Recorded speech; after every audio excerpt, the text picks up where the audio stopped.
শাখা এবং iron campus, তার ডিরেক্টর মাহবুবুর রহমান সাহেব, উপস্থিত ঔরঙ্গাবাদ ডিএন কলেজের অধ্যক্ষ মহাশয় ছিলেন, তিনি বেরিয়ে গেলেন। উপস্থিত ছিলেন আমাদের খড়গ্রাম বিধানসভার সম্মানীয় বিধায়ক আসিস মাজিদ মহাশয়, তিনিও জরুরি কাজের জন্য বেরিয়ে গেলেন। এই মুহূর্তে আমরা উপস্থিত আছেন আমাদের রামকৃষ্ণ সারগাছি মিশন থেকে স্বামীজি, উপস্থিত আছেন আমাদের আরও শিক্ষকবৃন্দ, আমি নাম আর বলছি না আর কি, এবং আমার সামনে উপস্থিত বিভিন্ন এরিয়া থেকে আগত সমস্ত গুরুবর এবং গুণীজন সকলকে আমি শুভেচ্ছা এবং অভিনন্দন জানাই যে এরকম একটা উদ্যোগে আপনারা উপস্থিত হয়ে আপনারা আগামী যে আমাদের প্রয়োজন সেই প্রয়োজনটাকে লক্ষ্য রেখে সেই দিকে ত্বরান্বিত করা বা এগিয়ে চলা। আমি কিছু বক্তব্য কয়েকজনের কাছ থেকে শুনলাম, কিন্তু সমস্যাটা শুনলাম বা ঘটনাগুলো শুনলাম, কিন্তু ওয়ে আউট যেখান থেকে আমাদেরকে কাজ করতে হবে সেটা কিন্তু খুব প্রয়োজন। সমস্যা এসেছে, সমাধান করতে হবে। আমাকে ত্যাগী হতে হবে। যতক্ষণ না আমরা ত্যাগ না স্বীকার করব ততক্ষণ আমরা বৃহত্তর স্বার্থে আমরা কিন্তু এগোতে পারব না। আমি বিভিন্ন শিক্ষা প্রতিষ্ঠানে গিয়েছি, আমি শিক্ষকদের উদ্দেশ্যে বলেছি, স্যার আপনারা পুঁথিগত শিক্ষা তো দিচ্ছেনই, এখানে ছাত্রছাত্রীও রয়েছে, তাদেরকে সামাজিক শিক্ষা দিন। আজকে সমাজের দিকে দেখতে পাচ্ছি আমাদের সামাজিক অবক্ষয় হচ্ছে। আমরা একদিক দিয়ে যেমন এগিয়ে চলছি সায়েন্সের ক্ষেত্রে, টেকনোলজির ক্ষেত্রে, ফিন্যান্সের ক্ষেত্রে, কিন্তু একদিকে যে সামাজিক যেটা আমাদের মূল জায়গা, সেই জায়গাটা কিন্তু আমরা অনেকটা পিছিয়ে যাচ্ছি। কাজে স্যারদের উদ্দেশ্যে আমি তখন একবার নয় একাধিকবার আমি তিনাদেরকে অনুরোধ রেখেছি, আপনারা 15 দিন হয়, সপ্তাহে হয়, মাসে হয়, আপনাকে একটা করে সাবজেক্ট ক্লাস নিন, ছাত্রছাত্রীদেরকে এই সামাজিক তাদেরকে বোঝান। আমি এইসব ঘটনার পরিপ্রেক্ষিতে যে তার মূল উৎস আর কি, সেদিকে লক্ষ্য রেখে আমি একটা সময় আমার মনে পড়ছে, তখন আমি সাংসদ ছিলাম না, তখন আমি পুলিশ প্রশাসনের একজন আধিকারিককে বলেছিলাম যে স্যার আমাদের সমাজের কী অবস্থা, আপনাকে দুটো কাজ করার জন্য আমি আমার তো অনুরোধ রাখছি সমাজের হয়ে। এতে কী হবে,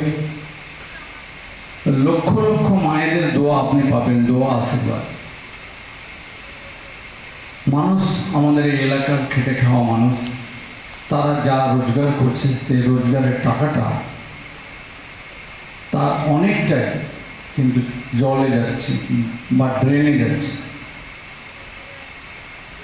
হয় তারা অ্যালকোহল নিচ্ছে বা তারা লটারির টিকিটের মধ্যে দিয়ে জুয়া খেলার মধ্যে দিয়ে যাচ্ছে। এই দুটো যদি আপনারা বন্ধ করতে পারেন, আমি বন্ধ করার জন্য আপনাদের কাছে অনুরোধ রাখছি। এই তাহলে করতে পারলে আপনারা লক্ষ লক্ষ মায়ের দোয়া আশীর্বাদ পাবেন। কারণ আমরা দেখতে পাচ্ছি, আমরা তো গ্রামে বাস করি, আমরা গ্রামের মানুষ কী কাজ করে এবং তাদের রোজগারের টাকাটা কোথায় নিয়ে যাচ্ছে। কাজে অনেক কিছু সমস্যা রয়েছে, সেই সমস্যাকে আমাদেরকেই দূর করতে হবে। আমাদেরকে আজ থেকে আমরা এখান থেকে বাড়ি যাব, বাড়ি যাওয়ার পথে বাড়ি পৌঁছানোর আগে মাথার মধ্যে চিন্তায় আমরা হিন্দে করতে করতে যাবো কীভাবে এই সমস্যাকে দূর করব। আমি গত 13 তারিখ আমার মনে পড়ছে যে আমারই এক কাকাতো ভাই আমার বড় আর কি। তো উনি আমাকে ফোন করেছিলেন, আমি উনি স্কুলের শিক্ষক ছিলেন, রিটায়ার করেছেন। আমি তিনাকে বললাম কি ভাই আপনাকে কিছু দায়িত্ব আপনাকে নিতে হবে, আমরা পাশে রয়েছি, আমাদের সমাজ সুধারক হিসাবে দায়িত্ব নিতে হবে। আজকের দিনে যে সমস্ত কাজগুলো হচ্ছে, যে আমাদের যে সন্তান যারা যারা আমাদের পরিবার এবং দেশের ভবিষ্যৎ যারা, তারা কিন্তু আজকে বিপদে চলে যাচ্ছে। আমি গত 7 তারিখে দিল্লি যাচ্ছিলাম, দিল্লিতে এয়ারপোর্ট থেকে নেমে আমাকে আমার যে ম্যানেজার তিনি বললেন যে আপনাকে ফোনে খোঁজাখুঁজি করছে, আপনি এক্ষুনি এই জায়গায় ফোন লাগান। ফোন লাগিয়ে জানতে পারলাম জঙ্গিপুরে এই ইনসিডেন্ট হয়ে গেছে। আমি সেখানে গাড়িতে বসে আমি একটা অভিভাবকদের উদ্দেশ্যে বলেছিলাম যে প্রতিটি অভিভাবক যদি নিজ নিজ সন্তানকে সেই জায়গায় ধরে রাখতে পারে, তাহলে পরে এইরকম আমরা বিপদ থেকে, সমস্যা থেকে কিন্তু অনেকটাই আমরা বেঁচে থাকবো, বা এই ছেলেগুলোর আগামী দিনের ভবিষ্যৎ তাদের সুনিশ্চিত হবে। কিন্তু আমরা করতে পারছি কি পারি না, আমরা যে যাই মতো থাকি না কেন, আমাদেরকে এই বিষয়টা লক্ষ্য করতে হবে। কাজে যে আমরা পাড়ায় রয়েছি, আমরা ওই পাড়ায় যদি আমরা নিজেরা একটা কমিটি করে সে যে দায়িত্ব নিই, তাহলে আমার মনে হয় সবটা না পারলেও আমরা অনেকটাই পারব বলে আমি বিশ্বাস রাখি। আজকে দেশের বিভিন্ন জায়গায় যে সমস্ত ঘটনা ঘটছে অত্যন্ত নিন্দনীয়, আমরা লজ্জিত। এটা হওয়া উচিত নয়, এটা কাম্য নয়, এটা আমরা কখনো কল্পনা করি না।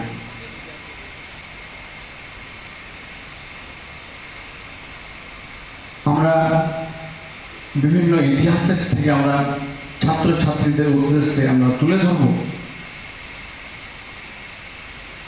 1757 সালে যে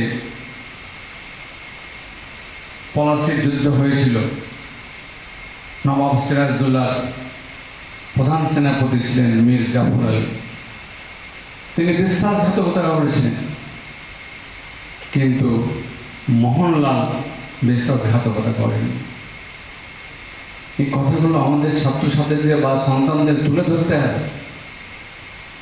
হলদিঘাটের যুদ্ধে রানা প্রতাপের হয়ে সেনাপতি হয়ে কাজ করছেন হাকিম খান, আবার আকবরের সেনাপতি হয়ে কাজ করছেন মানসিং। সেই সময় কি ছিল না? তারা তো হিন্দু মুসলিম, একজন হিন্দু মুসলিমের প্রতি আস্থা বিশ্বাস রেখেছে, আবার একজন মুসলিমও একজন হিন্দুর প্রতি সে আস্থা বিশ্বাস রেখেছে। আজকে আমাদের মধ্যে সেই জায়গাটায় আস্থা বিশ্বাসের কোথাও যেন একটা গ্যাপ তৈরি হচ্ছে। আর এই গ্যাপ বা এই ঘৃণার মধ্যে ঘৃণা দিয়ে দূর করা যাবে না। এই ঘৃণাকে দূর করতে হলে, এই গ্যাপকে এক জায়গায় নিয়ে আসতে হলে আমাদের প্রেম, ভালোবাসা, আমাদের প্রতিটি এতে আমাদের মধ্যে একে অপরের পরিপূরক হওয়ার জন্য আমি আহ্বান করছি সকলের কাছে। স্বামীজি কিছু বলবেন, আমাদের এখানকার আহ্বায়ক বলেছেন 4:30টায় তিনারা এই সভা শেষ করবেন।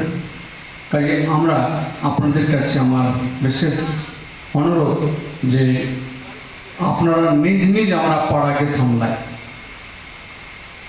আমাদের আগামী যে প্রজন্ম, তারা কিন্তু খুব স্পয়েলড হচ্ছে। একটু চোখ বলিয়ে দেখবেন যে 7 তারিখে জঙ্গিপুরে যা আমি শুনতে পেলাম এবং যা 11 তারিখে আমি যা দেখতে পেলাম, এইসব বাচ্চারাই কিন্তু এই যে একটা কথা একটু আগে বললেন, সব 12 থেকে 16, 18 বছর বয়সে, এরাই 90%। এরা যদি শেষ হয়ে যায় তাহলে আমাদের ভবিষ্যৎ কে থাকে? কাজে আমরা জাতি, ধর্ম, বর্ণ নির্বিশেষে আমরা সেই স্রষ্টার সৃষ্টি, আমরা কিন্তু মানব, আমরা মানুষ। আমাদের ইসলামে বলছে 18,000 মখলুকাত আল্লাহ পৃথিবীতে সৃষ্টি করে পাঠিয়েছেন, তার মধ্যে শ্রেষ্ঠ জীব হিসেবে মানুষকে পাঠিয়েছেন। কাজে আমি খলিলুর রহমান একজন ব্যবসায়ী কি একজন সাংসদ পরে, আমি প্রথম একজন মানুষ অর্থাৎ ভালো মানুষ হতে চাই। আমি আমার দ্বারা যেন মানুষ উপকৃত হয়, মানুষের যেন আমি কাজ করতে পারি, এইভাবে আমাদের প্রত্যেকের সংকল্প, মনের মধ্যে অঙ্গীকার। আমরা সকলেই কিন্তু পারবো যে সমান একই সমান কাজ করবো তা নয়। একজন শিক্ষক শিক্ষকের কাজ করতে পারেন, একজন অর্থশালী ব্যবসায়ী তিনি তিনার কাজটা করতে পারেন, একজন সমাজসেবী ডাক্তার জানি না আছেন তিনি তিনার কাজটা করতে পারেন। একটা অন্ধকে যদি আমরা রাস্তা পার করে দিই সেটাও একটা কিন্তু সমন্বয়ের কাজ বা সম্প্রীতি ভ্রাতৃত্ব বজায় রাখার কাজ। একজন অসুস্থকে যদি আমি একটা চিকিৎসার জন্য একটা ডাক্তারখানায় নিয়ে যাই, হসপিটালে নিয়ে যাই, সেটাও কিন্তু ভ্রাতৃত্ব সমন্বয় রাখার কাজ। কাজে এগুলো যদি আমরা নিজে এবং আমাদের পরবর্তী প্রজন্মকে না বোঝাই, না দিই, তাহলে কিন্তু আগামী দিন আমরা নিজেরাই কিন্তু বিপদের মধ্যে এগিয়ে যাব। কাজে সকলের কাছে আমি বিনম্র আবেদন রাখছি যে আপনারা আমরা সকলে মিলে আমাদের এই সমাজকে আমরা সুন্দর এবং সোনার মানে যে বাংলা আমরা গড়ে তুলব, এই হবে আমাদের সকলের মনের মধ্যে অঙ্গীকার। আমি সবশেষে পরিশেষে একটা আপনাদের সঙ্গে কথা বলবো, নিজে যদি একটু এগিয়ে যায় তাহলে কেউ একটু এগিয়ে আসবে। এই কাজটা যদি আপনারা দেখুন, ভালো লাগবে আপনাদের, কি আপনাদের মধ্যে থেকে কিছু ভালো কাজ হলে নিজেও স্যাটিসফ্যাকশন হবেন, স্যাটিসফাইড হবেন।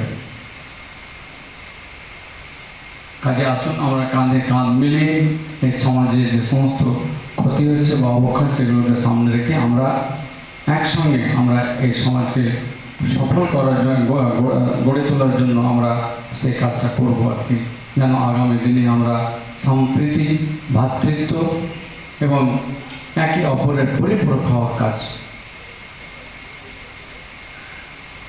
আমি আর বক্তব্য আর বাড়াচ্ছি না। যাই হোক, আজকে আমি আবারও একবার এই কমিটিকে আমি ধন্যবাদ জানিয়ে আমি আমার বক্তব্য শেষ করছি। সকলে ভালো থাকবেন, সুস্থ থাকবেন। ধন্যবাদ।